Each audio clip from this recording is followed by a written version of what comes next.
Hello and welcome to another mini tutorial with me, Michael, from UPVC Spares for Repairs. Today we're looking at the Avantis Magnabolt door lock. This is it.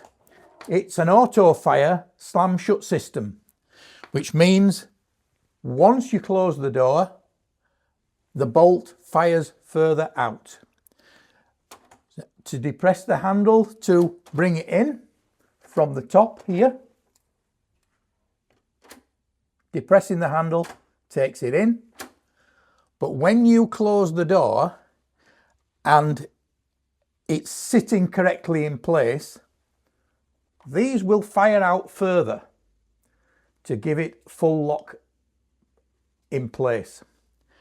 The other feature is, as you depress the handle and push this lock in, you'll see down below here that the lock part is flush with the door, which means that you can leave that door as it is and re-enter without having to use the key.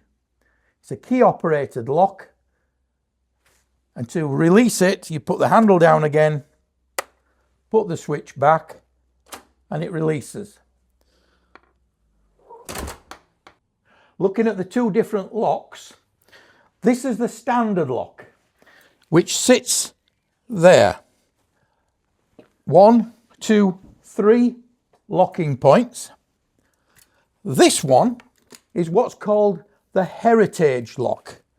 This one has key operation only and has 2 and a centre latch system as well. The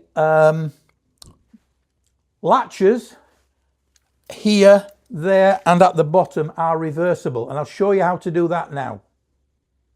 To make the alteration to the striker latches here, all you do is put the handle into the door, or turn the key in the case of the heritage lock. Turn the key to retract this, and as you retract it, you'll see through the hole at the back there'll be a 4mm Allen key that can go in, which releases this. You simply revolve it, pop it back in again, and put the screw back in. And that's the reversal of these locks. And thanks once again for tuning in and watching with us at UPVC Spares for Repairs.